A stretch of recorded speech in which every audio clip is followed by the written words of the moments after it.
Hello everybody, so here's my long overdue review on the WeR Memory Keepers envelope punch board that I showed in a haul weeks and weeks ago, and then I've used this in several videos, and yeah, I thought I'd do a separate review video on just this. So yeah, it comes just like this. It's got the score tool which slides right in to the underside here, just like so, which is really nice. That way you don't lose it, although all the time I always forget to take it out. But yeah, so it also comes with extra another sticker with metric measurements if you're in, a different country, all that kind of stuff, which of course I just tossed because I go by inches, even though Canadian is technically metric. Most people go by inches. So anyway, the one thing that was pointed out to me was the measurement for an A2 size card. The measurements they give aren't really correct, and I agree with that, so that's why I've got that there, but I'll get to that in a minute. They explain on the packaging how to use it, which either read the directions or find a video like this that will show you how to use it, because when I first tried it out the first couple times, I couldn't figure out why I couldn't make an envelope with it. The score lines were off, everything was crazy, and it was the simplest thing in the world. Basically, you just do like it says. So I've got an 8-inch square piece of paper because I'm going to make an envelope for an A2 size card. So you take your paper and you just line it up to the first score line. So whatever size of paper you're using for whatever size card, and then it gives you a number that's your first score line. So for this one, I figured out it is 3 5/8. So I just find my 3 5/8 line, just like so, punch, and score. And I've had people ask how I find the score line so quickly. It's basically just from the center of the punch and across. Just, that's all there is to it. Super simple. And then for the next lines, you don't use this anymore. That's completely useless. You use this little notch, and you're just using it to line up the next score. So you line that up with the score line, punch, score, and then you do that all 4 times all the way across. It's a little bit harder to do when I'm on an angle here. But yeah, so really simple.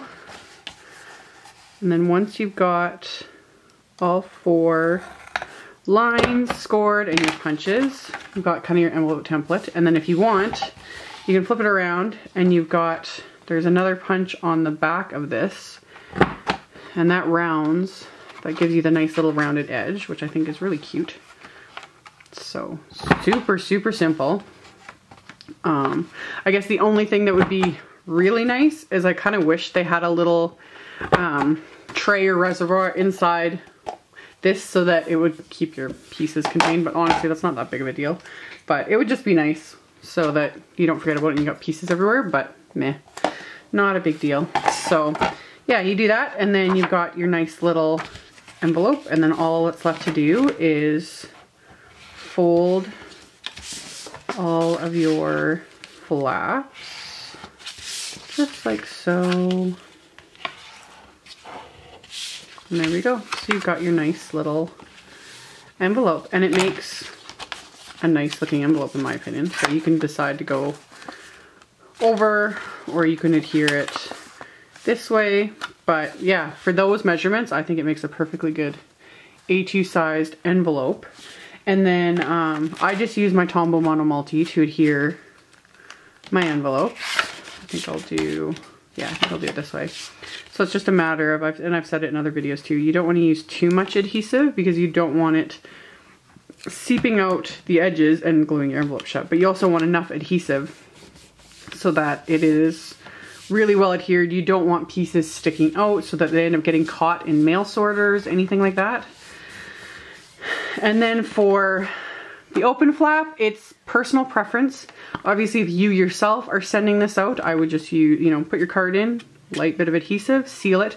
If you're selling the card with the envelope or giving it away, there used to be an adhesive, there probably still is on the market, I haven't come across it. Stampin' Up! Used to make an envelope adhesive. I don't have mine anymore because it dried up years ago. So I personally, I'm not 100% sure that, I guess you would just have to kind of add that in a note if you're selling it or giving it to someone that they need to either tape down or seal the flap themselves, or if you can come across an envelope adhesive, that'd be awesome, but whatever works. But yeah, I think it's a great little tool. I've been using it a lot. I've made all different shapes of little envelopes. Like I made little square envelopes for earlier holiday cards that I had shown. So these little envelopes for 3.5 inch square cards. And then yeah, I made this other A2 size envelope. Really nice when you have double-sided pattern paper because it just looks so cool. So there's that. I made large square envelopes during my Halloween series. Like, really fun. Like, for me personally, the only drawback with this, and it has nothing to do with the board, is that I use so much 6x6 pattern paper, because anyone that's watched my videos for a while knows I have tons of 6x6 packs, and you need, to make an A2 size envelope, you need 8x8. So it's too big, and that sucks, because I would use up so much more pattern paper. So I just might be making a lot of smaller cards in the future so that I can use up like my 6x6 papers. Like that's what is the size for the 3.5 inch size cards. Use up a 6x6 sheet for their envelopes, which is perfect. So that's the only drawback. If you use a lot of 12x12 papers, you're great. You can use this, you know, you'll get lots of use out of your pattern paper. But just for me, I don't have a lot of 8x8 papers, sadly. The one I used just to make this envelope, this was actually from an old October afternoon pack that actually came in 8x8. So now I'm kind of wishing that all my pattern papers came in 8x8, because to make a nice coordinating little envelope for your card, how perfect is that? Like, so cute. So yeah, I think it's a great tool, and it's averages around $20, US or Canadian, depending. And yeah, I'll post a link to this at onecrazystamper.com. I know they carry it, and yeah, you can pretty much find it anywhere that carries the WeR brand. So yeah, I hope that gives you guys a good idea of how it works, and I think it's great. So I've been getting a fair bit of use out of it, and I plan on continuing to use it.